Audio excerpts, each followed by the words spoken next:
And after it was over and I was backstage, my daddy was there and he was in tears. Wow. And he said, "Where did you learn to do that?" And I think of all the compliments I've ever received in my life, that was the most important one. Oh, wow. Somebody gonna cue me or do I cue myself? Cue yourself. Okay. Hey everyone, we're back with another episode of season 2 of Let's Talk Off Camera, so let's get talking. Seth. Seth. How was Italy? I've had the pleasure of hearing your Mark travel stories for almost 20 years now. And Now I don't need any more of your thank stories. you so much. I have my own. So do I exaggerate? Would you say it all? What can be said about traveling with Mark that hasn't already been said about Traveling with Mark? Yeah. it's a good time? Did you vow to never do it again? I did not. Oh, okay. I did not. That's good. Okay. One highlight is when our flight was delayed. For 3 hours? 4. Okay. I would say Mark got you there 7 hours early because if it's an international flight, he wants to be there. They say be there 2 hours early, and Mark would say, well, it's Italy, so we have to add 2 hours onto that. So were you there for 8 hours? We weren't there for 8 hours. Our initial departure time was 7:15. Okay. When our flight was delayed 4 hours, we moved our departure time to 8. My Lord. Oh, I would die. In his defense, though, they could move it back out. It's possible for the flight time to get moved No, back it's out. I never No, heard of for that. I never heard of that. God's That's exactly what he said. He said that? He's like, you've heard of that, right? I was like, "Hey." No, I haven't. And it's Italy and it's United. So I would have been like, we're not leaving here until 1 hour before the alleged departure time. 45 gosh. minute delay for a 4 hour delay. Yeah. Yeah. What did you do at the airport that long? We sat, we talked, we chatted, we ate. I think I got to poop twice. Did you poop twice? I think I got. It was That's the time to very poop good. twice. That's an amazing thing to poop before you get on the plane. Twice. Pretty good. I always get lucky and I get to use the bathroom after the person on the plane that just pooped. Always. It never fails. As soon as that seatbelt sign goes off, I am like Houdini and I spring out of my seat, and then some fucking guy always somehow slithers in front of me, and I'm like, come on, I'm just going to go number 1, I swear. Oh, and he's the smelly And one. you know, and Blowing he it just up. gets comfortable in there. He goes in with his flight magazine. You're like, oh my God. Sky Mall. Oh my God, not Sky Mall. That was so exciting. They Yeah, won. he didn't get injured though, and he checked a bag. Did he tell you that? What? Oh, he called me from the airport because I was like, what time are you coming home? Because I'm waiting for you to have dinner. And he's like, because he goes, I landed, babe. So I'm like, okay, 45 minutes. He should be home. I'll give him an hour. And he goes, well, I'm at baggage claim. And I said, oh, did you say baggage claim? Mark's at baggage claim. Baggage claim. This is the same man that made me go to Africa for a 4-day wedding with gowns, and formal wear. And because Tangier is every temperature under the sun all at the same time, I needed jackets and coats and jeans and sweaters and rain gear. And I had to origami fold everything No. into the bag and then take it and shove it into the overhead compartment. No baggage claim for you. No baggage claim for me. But now Mark goes to Italy With Seth. with Seth, and I guess he wanted to look nice. I was like, I always look at him. I go, how much space could your 3 black skin-tight T-shirts take? Did you check your bag? No, because I'm a professional. I've had years of training that have got me to a level that I think Mark found agreeable. Initially, it was simpatico, which was good. Me too. But I was surprised that he checked the bag. I was surprised. I'm shocked. Well, congrats. Your Yeah. team moved up. That's amazing. Thank you. Big deal. Thank Big you. deal. deal. Soccer owner. Serie Football. C. Football. Serie C. Serie C. Serie Serie C. C. Wait, we forgot to talk about Mark's affair. It's my favorite story I ever heard in my life. That was brilliant. Especially the fact that The fact that he's kissing plexiglass is very You have to explain it a little bit. So Mark wins this championship. There's a woman on the other side of the plexiglass fence. I guess for the safety of the players and the safety of the spectators, they separate them by plexiglass. It gets wild in Italy. It gets really wild. They take their football seriously there. And by football, I mean soccer. And so he said he locked eyes with this woman. And he said, she was like maybe our aunt's age. And I was like, now I know Mark. I know Mark really well. So if he means our aunt's age, he means our cousin's age. No. Oh, yes. Yeah, I know him. I know him like the back of my hand. But when he said, this is the thing that got me. When he's like, I just got carried away in the moment and I closed my eyes. And I was like, you closed your eyes? This man has made out with me and I will somehow like open my eyes and I see him staring and I'm like, can you not have your eyes open? I find that very freaky. I think it's funny that he was kissing the germaphobe. It's like kissing Oh glass. my gosh, Plexiglass. kissing a plexiglass Sweat. where those athletes' crotches just were, by the way. Wait. 'Cause She's they were- ready. She's ready. Oh, She's ready. Guys, I want you to prepare yourselves, okay? Or as my father-in-law would say, preparate. Today we are joined by Hollywood icon, trailblazer, an Academy Award winner, Goldie Hawn. It's so funny. I was reading through her many films, and I cannot think of one I didn't love. Cactus know. Flower, which she won the Academy Award for. Foul Play, which I forgot how much I loved that movie. Private Benjamin, which is so good and so funny and holds, like all of these movies hold up. Wildcats, Protocol, Overboard. Overboard is. Oh my gosh, I could watch it 1,000 times.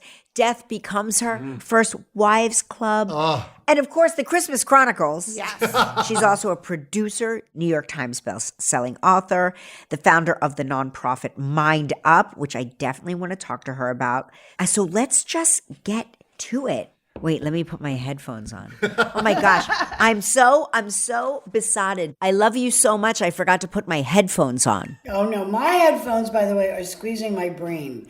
I don't know what I did. I bought them. I thought they were like so great and they were expensive. And it's like, oh, you know, whatever. So I just put them on and I said, I might have to take an Advil in the middle of this because they're squeezing my brain. These two, this is why I do a one-sided one. So only one half of my brain gets squeezed. And then for the next podcast, I switch sides. So I have like one side of my head that hurts at a time. That's perfect.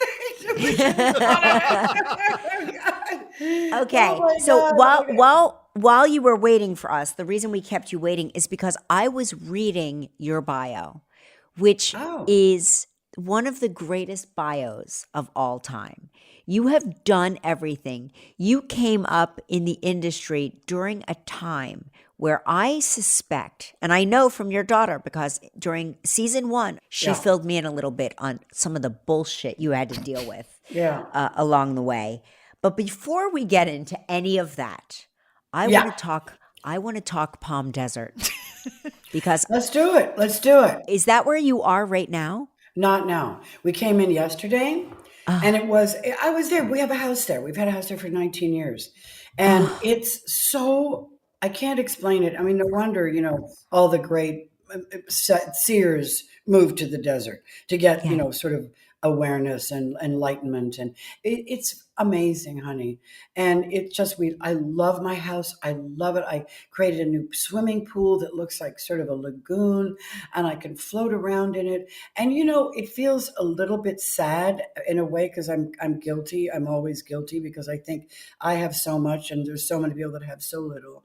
But it does give me peace. And that's one of the things that I think we all need is that sense of peace. So Mark and I just went to Palm Springs on vacation.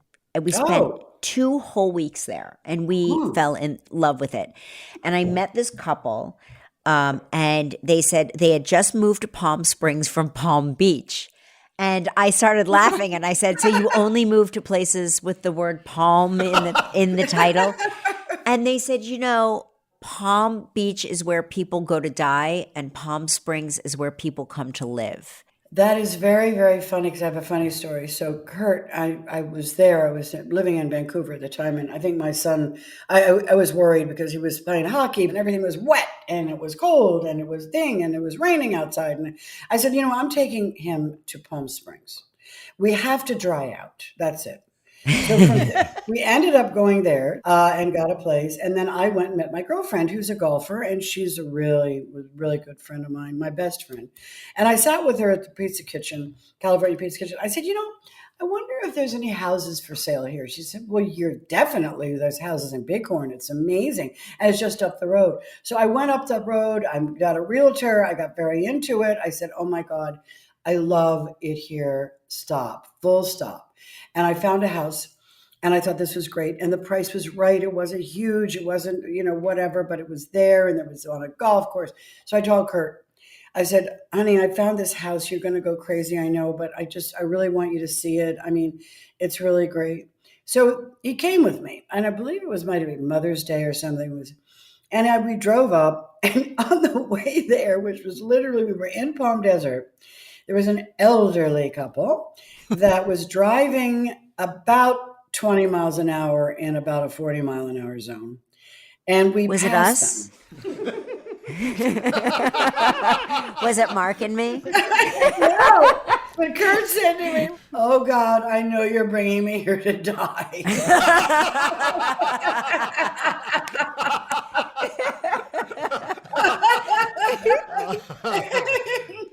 No, but how much does he love it? Love. Yeah. Love. I mean, Yes. completely. We're so happy there. We actually thought, what if we couldn't live in LA? Where would we live? And we both decided, I think it's Palm Desert. I mean, it turned out that the big robberies that are going on here, there was one that happened right on El Paseo, there's no traffic. It's so great. It's so safe. And they caught them in 3 minutes, that literally they didn't get far. And I thought, well, that's the kind of town I want to live in. Wow. Because, I mean, really, it's just because LA is terrible. I mean, we were robbed once. You're kidding. No. I mean, we went to dinner. We went to have dinner together and we were gone maybe 2 hours and 20 minutes or something. We came back and then went in the house and I saw this thing was on Mutiny and the Bounty, which I can't believe I remember what I was watching. But anyway, and I said, well, honey, I think I'm going to go to bed. And like he says every night, now? Anyway, so I went up to the stairs and whatever, and I walked into my closet and I just lost it. They had broken in from the balcony to our bedroom, our closets, and they completely knocked down my door, which is a safe door. So they're very sophisticated. And they got, a lot of my goodies, if you know what I mean. Oh my gosh. So I'm thinking, oh my God, well, the chances are, I guess that's it. I mean, it's got to be the odds are that's not going to happen again. And it's going to be about 4 months now. Uh-huh. I'm in the house by myself. It's the dog. And I hear this big thump upstairs and I was alone. Kurt wasn't there. And I went, what the hell was that? It was just was that a sonic boom? Did somebody jump somewhere? I mean, and as it turned out the next day, we discovered that they were trying to get in my bedroom. So while I was in the house. That's terrifying. Tell me about it. I couldn't believe it. What is happening here? Do you have guards now? I've had a guard. Yes, I've had a guard, especially when I'm alone now. I don't, Yeah, of course. I'm never without a guard. We have a nice relationship with our guard and you feel good. So, and safe, especially if you're alone. I feel because like you and Kurt, Mark and I have oftentimes lived in separate places much of our marriage. And every time he's away, the good news is I was always in New York City. So I always felt safe. Exactly. So I've got Katie down the street. I've got Oliver down the street. I have my son Boston. And Wyatt is now making a movie in Atlanta. And he's got the kids there. So we're leaving to go see them in a few days because I can't be without the grandchildren. I mean, and I have a new one. So I have a 2-month-old. and they are moving to this place, and it's so lovely there. I said, hey guys, why don't we just all move there? I mean, because we all said if one moves, we all have to move together. That's what we've always said. And we thought, Why well, was maybe I not born into this family? Why? What the hell happened in my life? There's still time. What about sisters? Do you take sisters with you? I don't know, but wouldn't it be great to have like we always dreamed that we could buy a lot of land and that everybody would have their own, amount of space, a lot of it. And we could do that in Aspen, and we could all live within proximity of each other. It was our dream really to have a family compound like that, because we all get along, but we would do them enough houses farther away from each other. right. We wouldn't get tired of each other. But Yes. we kind of have that now. I mean, I could walk to Kate's house. We're really close. So It's so funny you mentioned Kate, and she was one of the first people to do this podcast in season 1. And Oh, yeah. every word you're saying, every expression you have, and I know that you're the originator of the expressions, but it is, to me, it's the two of you are so similar in your mannerisms and in your speech patterns and your voice. It's just very funny to me. it is. Sometimes I think that it's me talking. If I can't Right. see it, I can Right. walk away. And and there are just certain ways and certain things. And, I remember Katie when she was very, very young and she was just starting out. She said, Mommy, they always ask about you and all this stuff. And I said, well, yeah, I'm your mother. I mean, what are you going to do about it? Right. Right. And I said, and the truth of the matter is we have to embrace each other. It's all the way it is. I mean, yes, you're going to talk about me, and one day I'm going to talk about you, and I'm going to be Yeah. Katie's mother, and that could get pretty cool, right? So that's what happened. This is a conversation that comes up with my kids all the time. Do your children think that you have a favorite? And if so, which one?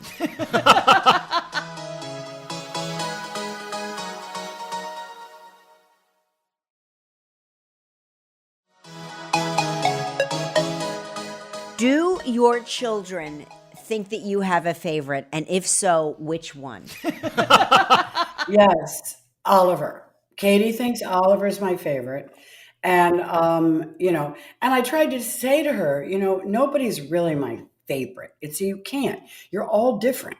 But the truth is, honestly, and you will know this, and she just wrote a song about it, Ryder. So where firstborn is always one of the most interesting and memorable experiences, particularly because you don't have other children. You only have one until you have the second one, if that's what you're going to do. And that's what happened. And I thought, how am I ever going to love another child the way I love my firstborn? Yes. And you know what? The answer came when Katie was born. Right. And that is that we have so much love in our heart that you just can't even measure it. So that's what happened. So we can love many things in many It's children. so true. And when my kids, and this is a good one for you to use at your next dinner with them, when they say, be honest, Oliver's your favorite, or be honest, Katie's your favorite, or be honest, all you have to say is, I don't have favorites. Right now, I only have least favorites. That's so good. It always gets them right off the topic. It's so good. Yeah. I just have least favorites right now. Nobody wants to be the least favorite. They just want confirmation on who the favorite is. Exactly. So before you logged on, we mentioned your nonprofit MindUp. Can you tell me about it and explain it to our listeners? Yes, I would love to. My whole world started out teaching children how to dance. And it also started out believing that the one thing that I wanted to be, not do, but be, was happy. And this happened when I was, around 10, 11, 12. I don't remember exactly, but they'd asked me what I wanted to be when I grew up. And not what I wanted to do. So I wanted to be happy. Well, as time goes by, all this stuff happened to me. And I learned that I was completely attracted to children, number one. Number two, I went off and I became the dancer and so forth. And now, when I was, I don't know, this could have been 25 years ago now, I decided while I was working and I had my office and everything that I was going to produce basically a reality show, which weren't really happening then, on happiness. And so I was creating something called In Search of Joy Around the World. And while we were doing it and developing it and so forth, 9/11 happened. So it was all around this time period. And I took MindUp with all that I learned from happiness, neurologically, understanding how these things work. And I was so disturbed by the fact that these buildings were falling in New York City. Our children were having anxiety. The world changed forever. And I think that's really a very seminal moment of when the world actually shifted and what we felt unstable and unsure and so forth. So I created this when I moved to Vancouver, is where I went after 9/11, and actually gave me time to do a lot of meditation, working with understanding what was coming up for me as I was meditating.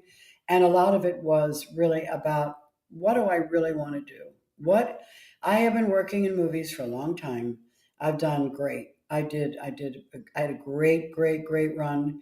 And for me, I just wanted to ask the bigger question, which is, what's next? And what's next for me? And what do I care about? And all I could think of were the children. And then I started recognizing through my research that children 8 years old, 10 years old, all the way to 15 was the third leading cause of death, suicide. And I that's when I became completely engaged. It's when I had the calling to do this. And I started really creating everything that I knew about brain science that was applicable for a child to understand how to manage their emotions by being able to have more context to their own brain and to feel agency over how they're going to be able to learn and create some quiet in them and understand what that feeling feels like at a very young age, because it's quite beautiful. And where children actually are most accepting is when they are young. So developing mind, developing brain is very important, I think, to start looking at how do we train, because everything that we feed our brain is what how the brain develops. So this is why I started MindUp. I started in Vancouver, British Columbia, and I researched it as soon as we went out, and I wanted to know if this thing worked. Well, the research was so strong. The woman that researched at University of British Columbia said, "I've never seen any research like this ever work in this fashion." 12 weeks of this for kids. Turns out that we had tremendous numbers. Aggression on the playground went down. Kids worked better in the classroom.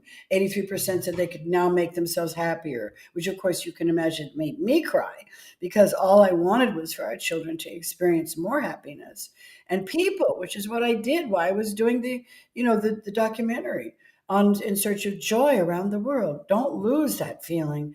Children have it naturally, but when they're killing themselves, they're not having joy. Oh, how do we put this in the classroom and call it a preventative mental health program? So that's the story. And I'm still going, 20 years.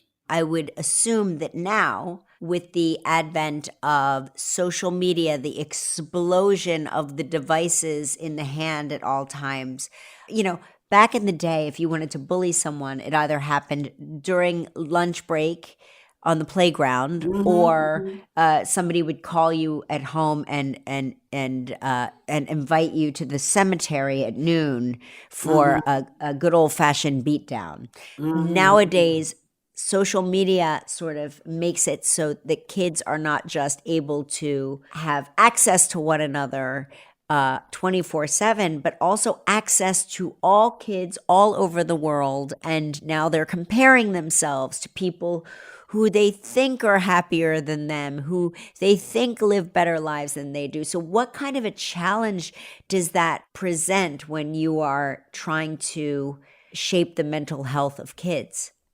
It's very hard. Charity starts at home, right? You've got to teach and help your parents, because can have limits on it.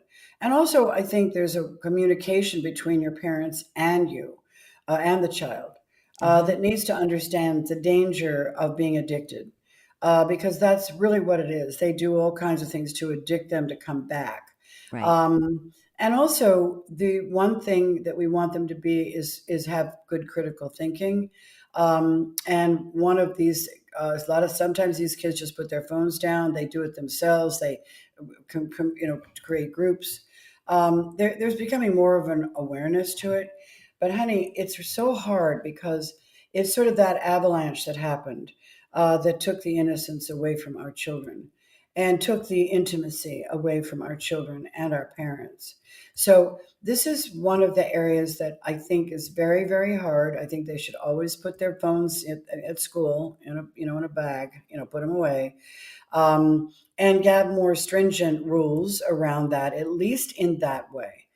But other than that, building esteem, building understanding of self-awareness, and teaching them things in what we're doing, which is having their understanding of what happens to their own brain when they're feeling angry and when they feel hurt, and how they learn to breathe and focus, because they realize that what happens when we're basically inflamed, feeling bad, not as good as somebody else, all these feelings, which we call negative feelings, very negative, is that there's a way to actually have more agency over how to turn your prefrontal cortex back on, so I can make a correct decision.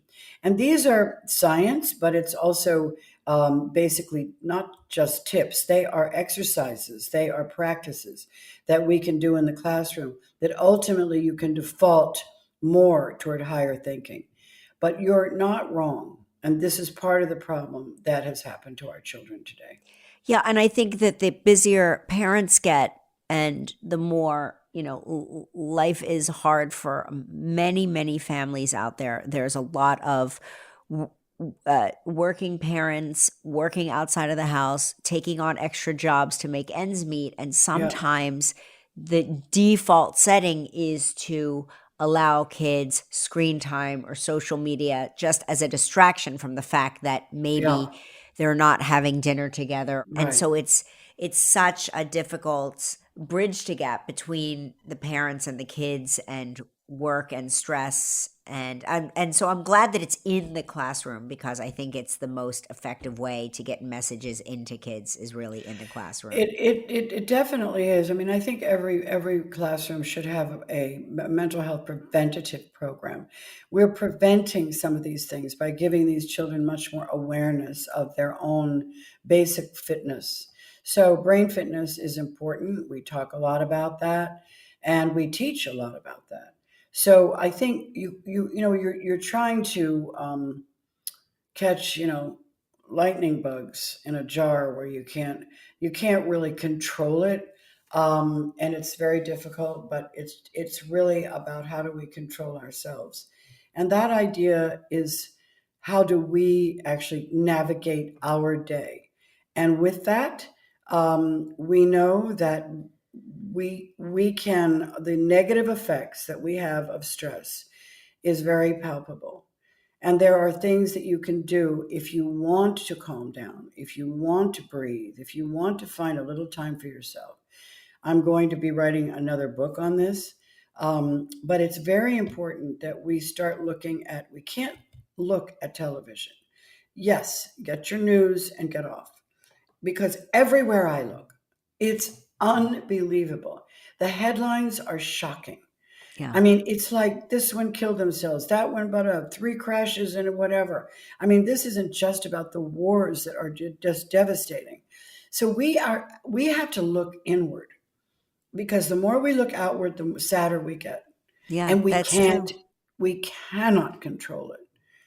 I mean, it's looking at a society's, because no one is connected. No one is talking to each other. If you don't believe what another person believes, and you like this candidate and I like that, and there's an independent, all this political stuff, I mean, it's creating divorces. You're losing your best friends. We're really in trouble when we start looking at that over our inward connection to self. We were saying that we've been watching this documentary on the blue zones across the world, He's and great. yeah, it's fascinating because each society is so different. Their diets are different. What they do for exercise is different. What their religions are different. But what I find the most interesting is that the one commonality is that they all have community. They all socialize with one another. They have a community environment like we used to have before all of the 24-hour news cycle, before the news alerts on the phone, before social media, before they gather and talk to each other and look out for one another. And that's really, I think, because there's such diverse places and diverse cultures and different food sources and different energy sources. But the one commonality they all have is a sense of community. That is the most important thing for longevity and for health. And what's happening now, in opposition to what your beautiful things that you're saying, is that people have lost their community. Yeah. They've lost the trust in people. They don't have that cushion. You don't have that person you go have coffee with. Did you ever read the book Ikigai? It's No. very good. It's a Japanese way of life, and it's amazing. And it's what we're talking about. Every morning you go out and you meet the people, you walk, you have tea with them, you sit with them. It's a very important elixir for health and happiness. And I know that for myself because even I can feel lonely sometimes. So, and I say that because I've got gorgeous children and that sort of thing. But I lost 3 friends in about 4 years, and they were my best friends. So when you lose that kind of thing in your life, you make up for it. You find new friends. And I'm never was somebody who had a gaggle of girlfriends, even in school. I like my You're girlfriends. selective, you're smaller group. Exactly. Yeah. And that was just a shocker to me. So yes, there is loneliness. There can be, but there are ways actually to tackle that. And because I don't know, if you don't have anybody to talk to or friends, especially if you're feeling scared, sad, angry, anxious, all those things, you need to have each other. We need each other. And I remember when I was little, I mean, we never locked our door. We always entertained ourselves. We had such a great childhood. And we didn't have anything. We didn't have any money. Daddy was a musician. He worked at night and did watches by day and repaired them rather. But it wasn't about that. It was about the fact that, I lived in a duplex house. It was my home. It was my castle. It was everything to me. I think that we just had each other, and our friends lived down the street, and life was kind of great, man. And now when I look back on that, I think, my God, yes, we had issues definitely to deal with back then, but nothing like what we're dealing with today. It's insurmountable, really. So, here's the problem, and I think you're the same, is that we're those kind of women. But I'm looking at solving a problem. I want to solve a problem. I don't want to keep talking about it. I swear to God, have you always been this smart?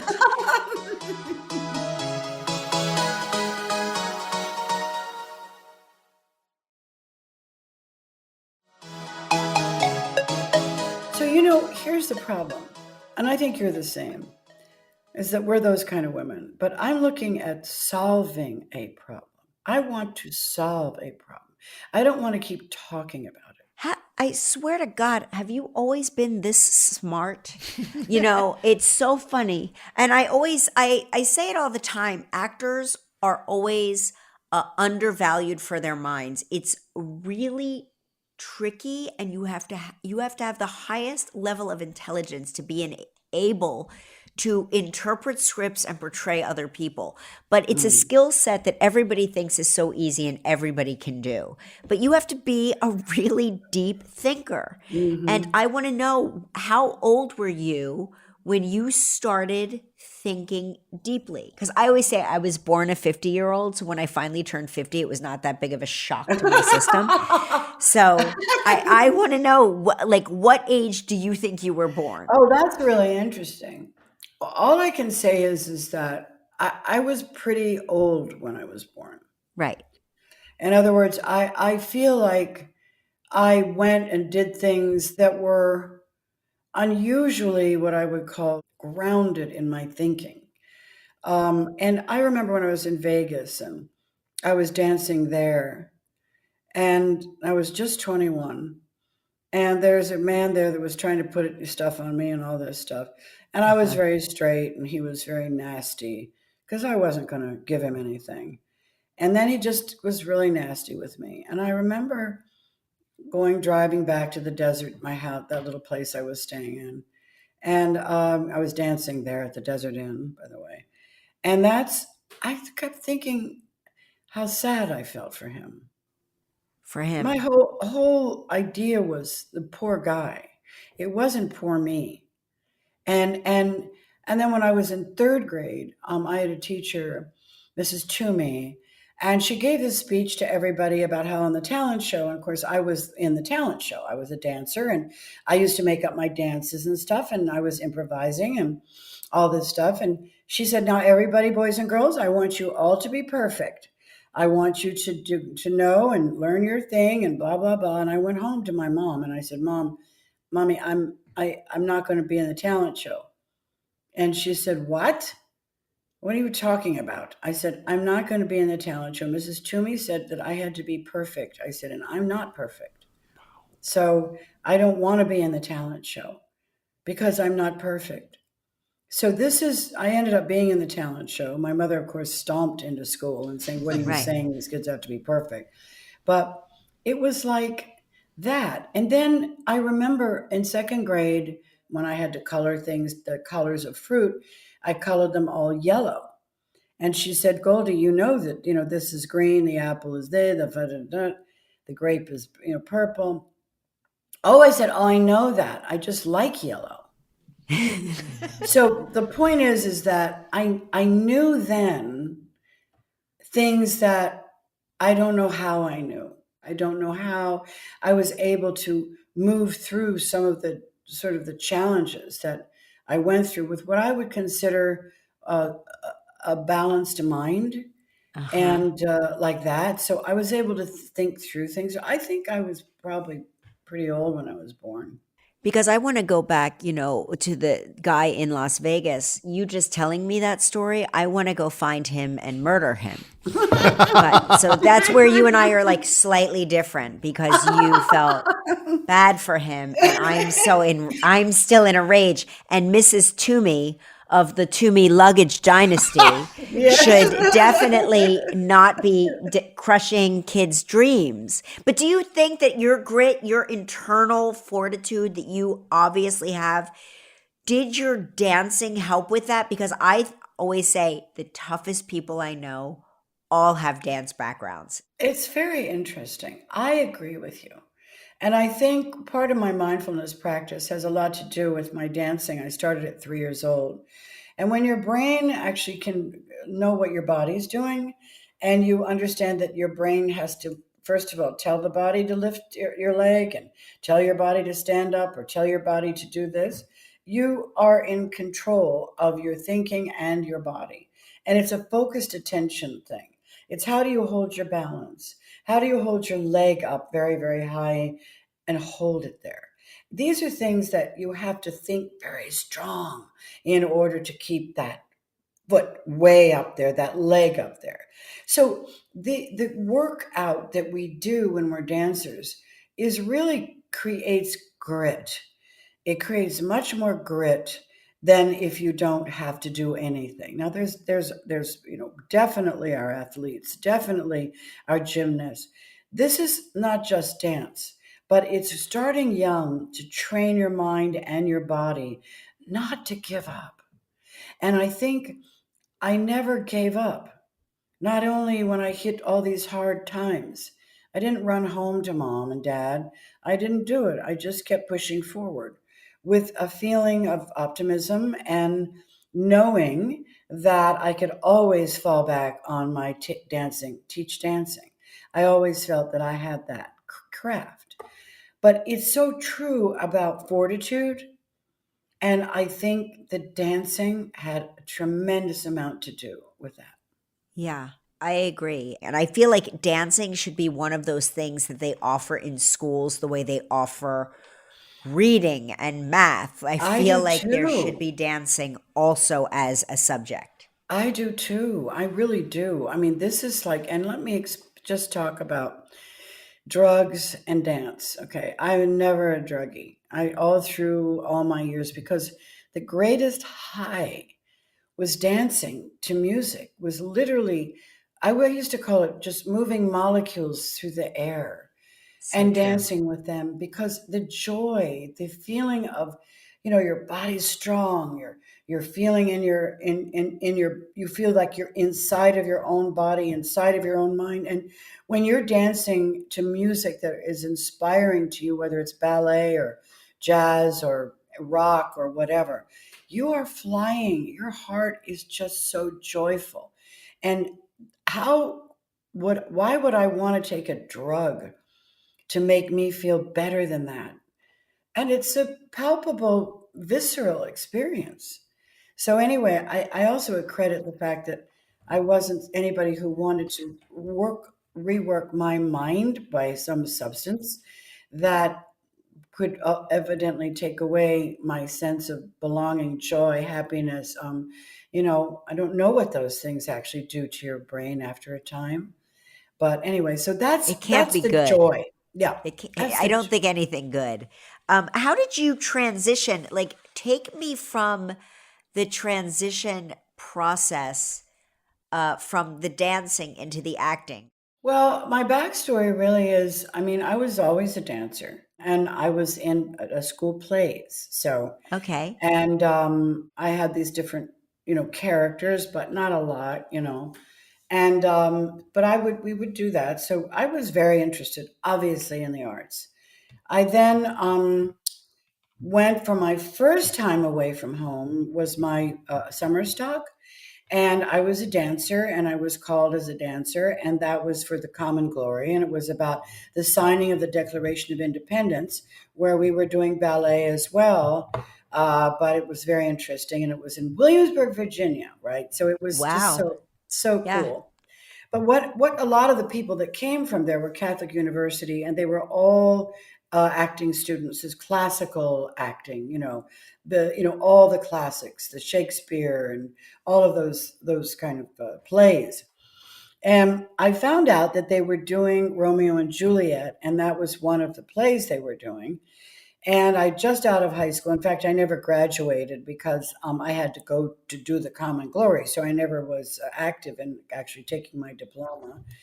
And I decided that I wanted to play Juliet, and I practiced it, and I learned the potion speech, and I went for the audition, and I was the giggly girl. I mean, literally, I was happy all the time, and it was a time for when you had like hip huggers and bell bottoms, and I was sort of the quintessential dancer and having fun. But I then did the speech, and I'll never forget this. But there were all these girls there from Catholic University, very, very accomplished in classical theater, and I started the potion speech, and I noticed that everything got really quiet, and these girls that were looking at me with oh, isn't she adorable, were absolutely in shock. Okay. Wow. And that was that, and then I found out that I got the part.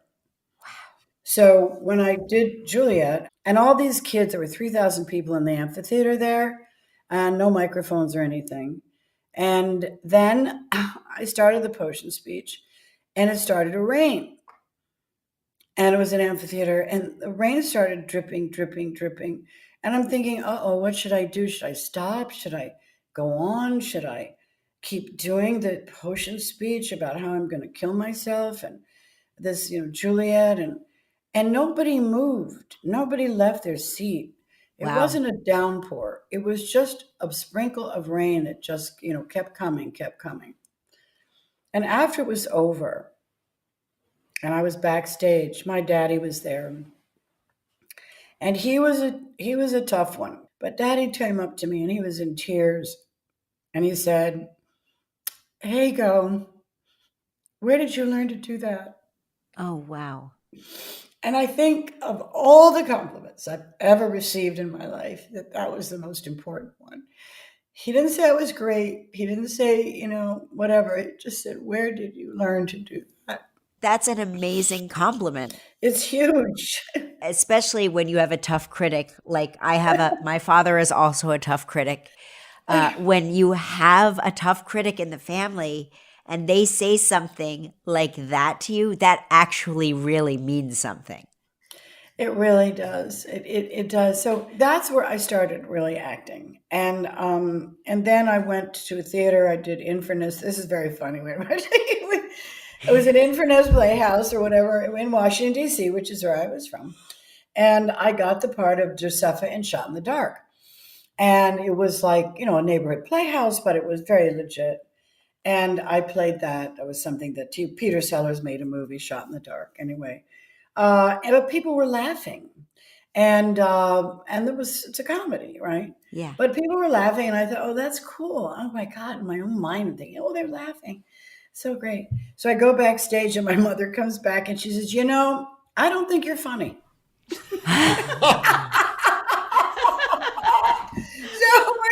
Now listen.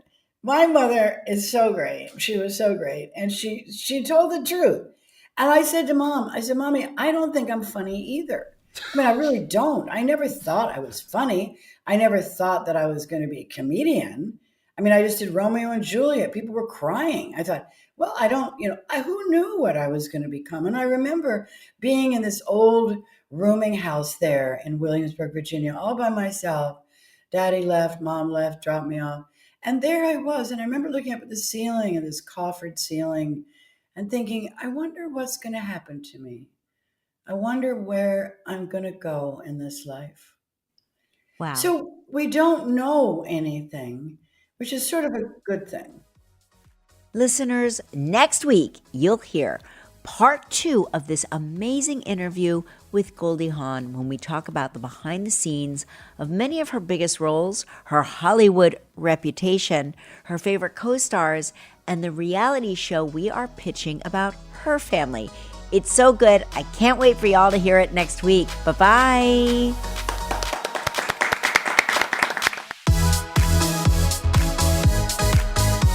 Let's Talk Off Camera with Kelly Ripa is a production of Melojo Productions with help from Goat Rodeo.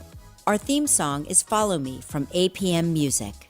From Melojo, our team is Kelly Ripa, Mark Consuelos, Albert Bianchini, Jan Chalet, Devin Schneider, Michael Halpern, Jacob Small, Roz Therian, Seth Gronquist, and Julia Desch. From Goat Rodeo, our team is Kara Schillen, Megan Nadolski, Max Johnston, Isabel Kirby McGowan, and Rebecca Seidel. Additional sound design by Terrence Bernardo. This show is powered by Stitcher.